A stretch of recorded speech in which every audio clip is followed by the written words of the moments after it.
as one community of faith on this special occasion when we just enthroned the holy veil of the holy face of Jesus of Manopelia.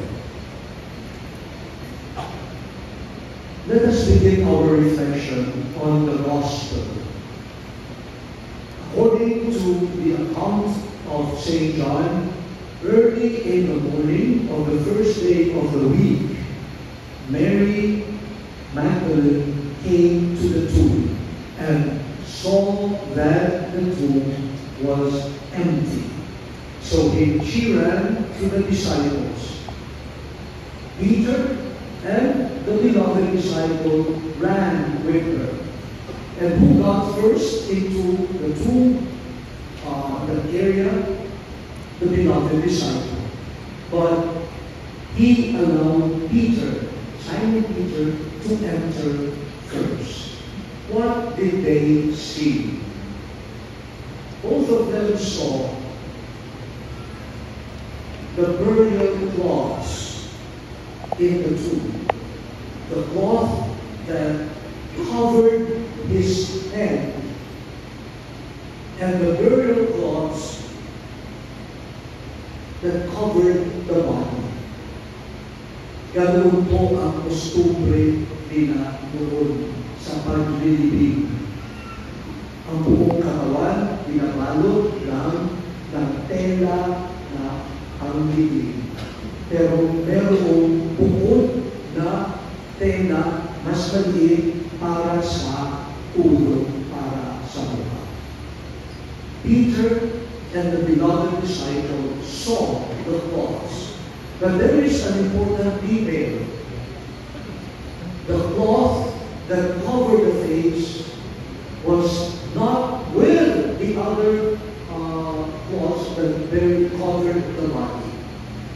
The cloth that covered the face or the body, the head, was rolled up and put in a separate place. The interpretation of Mary Magdalene was that robbers, thieves came in and took the body of Jesus, leaving the cross behind. So yun ang isang interpretasyon. May nagnakaw.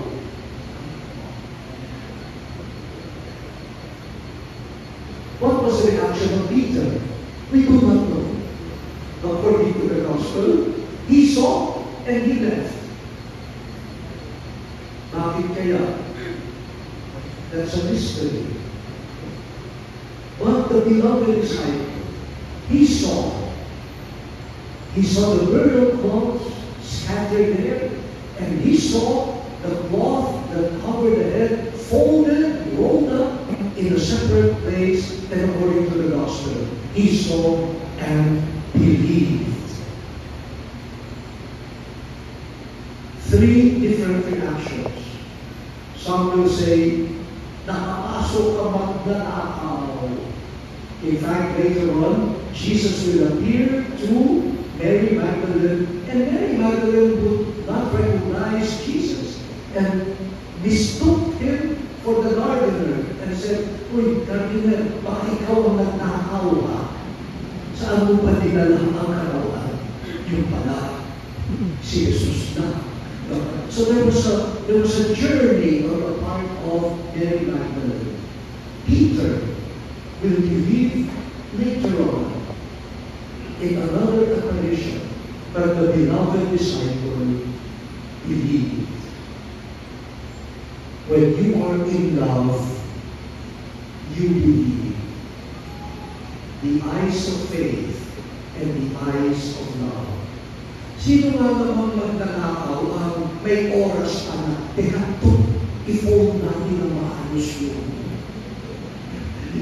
yung cover sa ulo. Pag nagnanakaw na nagmamadali ka, makatakas, hindi mo na aasikasuhin yung i-fold natin ang maayos.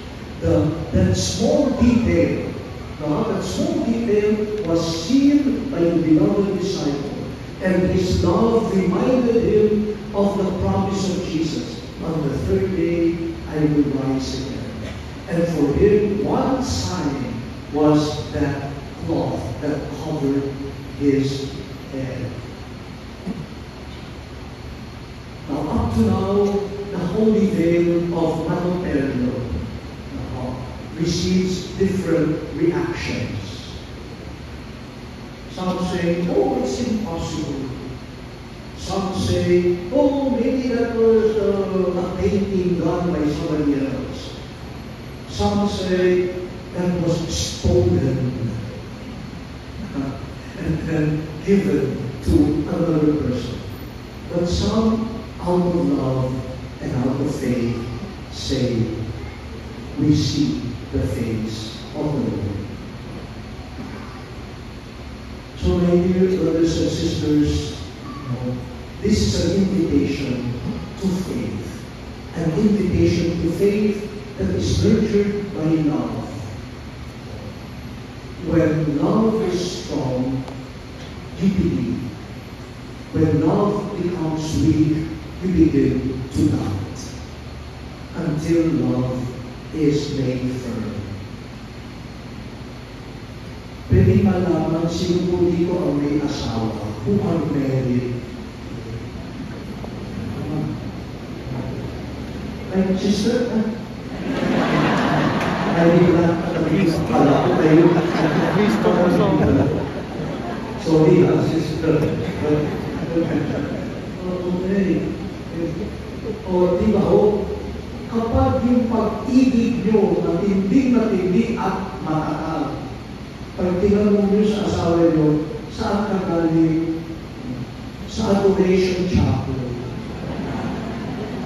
Naniniwala kayo. Eh, ba't amoy alak ka? Pinaikot ni Father sa akin yung dahil mahal nyo, naniniwala ko. Pero kapag yung pag-ibig ay medyo kapag may nakita kayo, may sinabi sa inyo, hindi kayo agad naniniwala. So let us ask for that grace of love and faith so that we could see clearly, we could recognize the presence of the Lord. It is not just through science. It is not just through rational explanations, even if they are needed and are helpful. But in the end, it is a loving heart that believes, that is willing to see the face of the Lord. Now I go to my second and last point. Our culture today has a crisis in the area of face. Malaki ang krisis ng mundo tungkol sa mukha, face. Ang dami hindi matanggap ang kanilang mukha.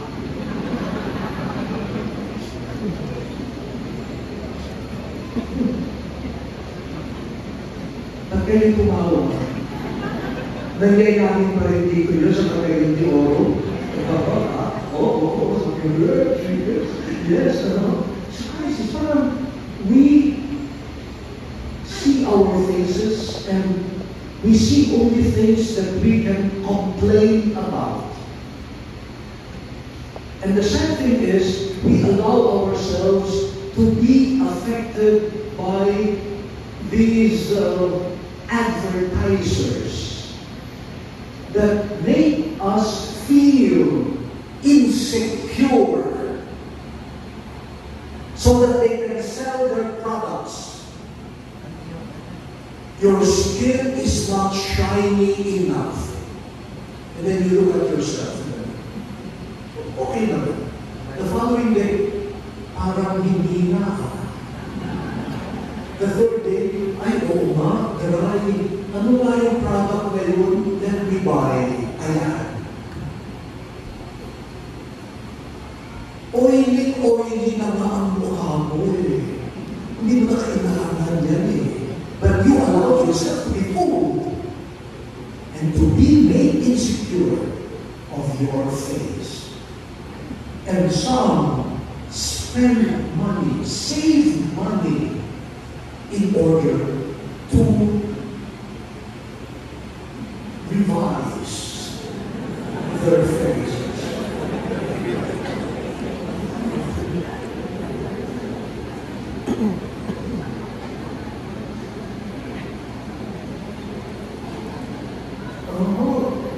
Injection dito, injection doon, hiwa dito, hiwa doon, and then hihingi ng discount sa doktor. So 50% discount, kaya kalahati lang yung inayos. Kalahati hindi. 50% discount eh. Kasi naman ano ang problema mo sa mukha mo? That's God's gift.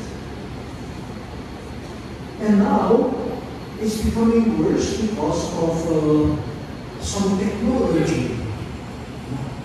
Anyone could take a photo of you and through technology also change your face or make variations of your face.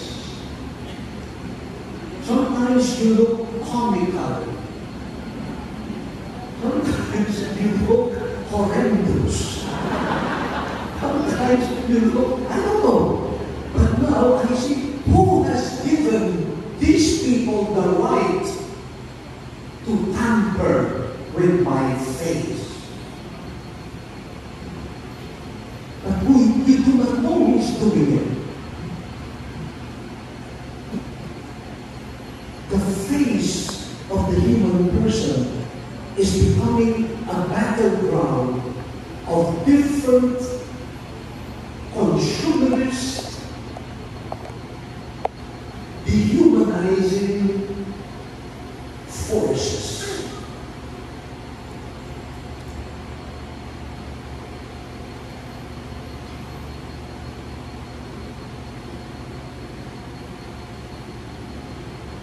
Isaiah in the first reading described the face of a servant of God who will suffer out of love.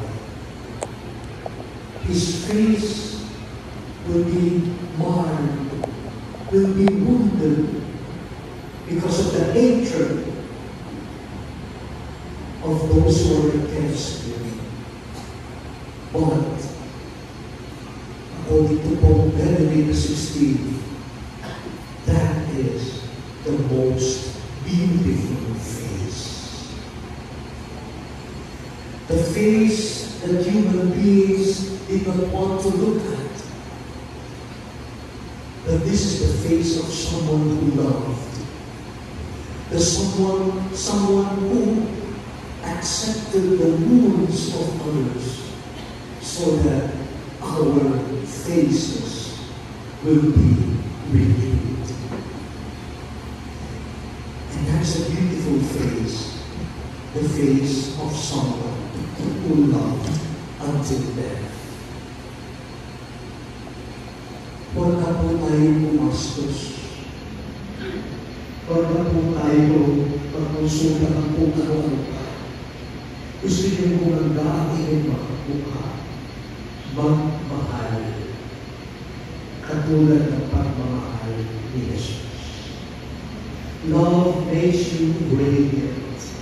And even when they say your face is not the perfectly concocted face, if it is filled with love, that is the most beautiful face, like the face of Jesus. And Jesus is inviting us to look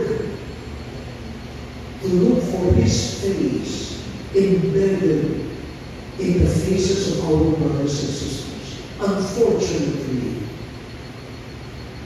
Jesus' face is often ignored because the face of Jesus is present in the faces of people whom society considers ugly, marginal.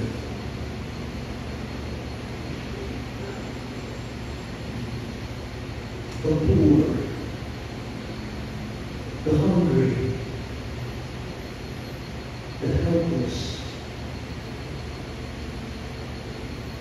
the prisoners, the abandoned, the refugees, the victims of human trafficking, those who are denied fairness and justice. Their faces are avoided by others, but they bear the beautiful face of Jesus. When I was hungry, you gave me to eat. When I was thirsty, you gave me to drink. When I was a stranger, you welcomed me. When I was sick and in prison, you visited me. There should not be any crisis in the human face. The Son of Man assumed the human body and the human face and made his human face a work of divine art, because it is a work of love. And now he shares his face to all of us. Will we accept his face? Will we allow his face to renew our faith? And will we see his face among those whom the world doesn't want to look at? We hope that the presence of the Holy Veil, Volco Santo of Nagotello, in this chapel, in this church, and in the Archdiocese of Cagayan de Oro, would lead us to look at our own faces, to look at the faces of our brothers and sisters, and see the face of God. You will be changed when you see the face of Jesus. No one sees the face of God and lives. Yes, you will die to the old self, and you will live a new life when you see the face of Christ. Pakitingin nga po yung katalino.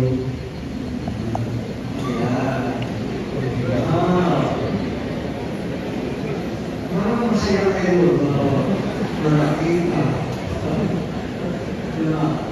So when you go home, please give a respectful smile or greeting to every face that you meet.